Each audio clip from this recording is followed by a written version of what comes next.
Благодарам, заменик министре. Добро ќе беше барем да кажете зошто се одбива амандманов. Значи, верувајте, дури не чувствувам потреба да го образложувам овој амандман. Да се убедуваш во 21 век за канализациони мрежи и пречистителни станици за отпадни води во туристички места, во туристички села како што е Трпејца и Подмолје, сметам дека доволно говори за тоа што прави оваа власт. Предизборно, заменик министре, не кажувавте дека општините ќе треба да аплицираат таму, дека ќе треба да се прави ова, туку кажувавте, еве за конкретниот амандман, вака кажавте.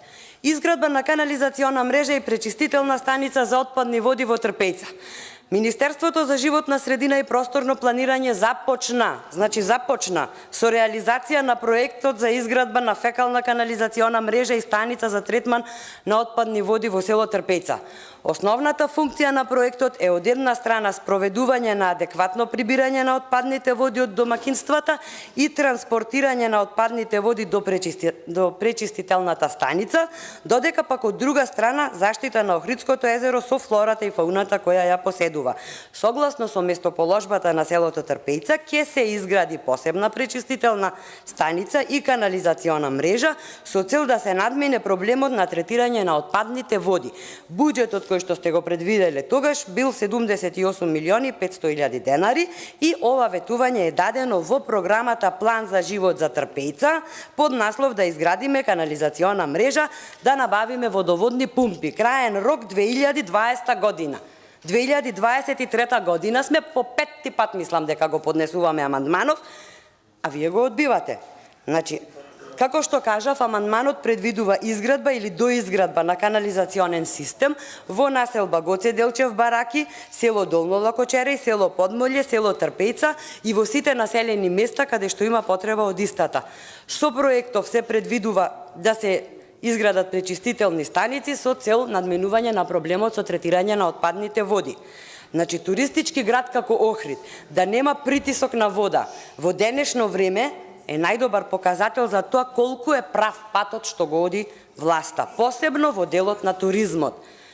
Значи, повторно ќе кажам, четврти или петти пат го поднесуваме овој амандман и жалам што по четврти или петти пат ќе ги разочарате охриѓани со одбивањето на амандманот кој всушност е одраз на барањата и потребите кои ви ги пренесуваме во нивно име.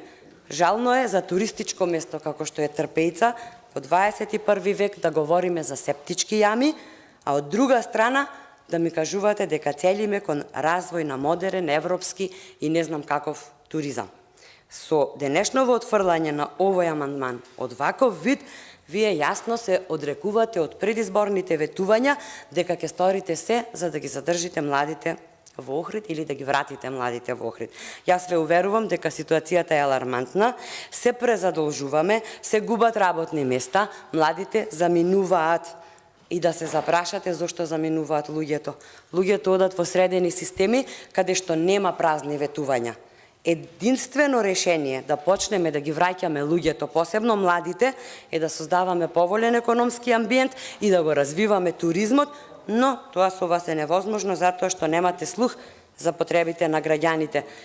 Јас се надевам дека сте свесни дека е итно и неодложно потребно возобновување на животот во Охрид, а тоа би се постигнало најмногу со заживување на туризмот за кој наведените места имаат огромни потенцијали.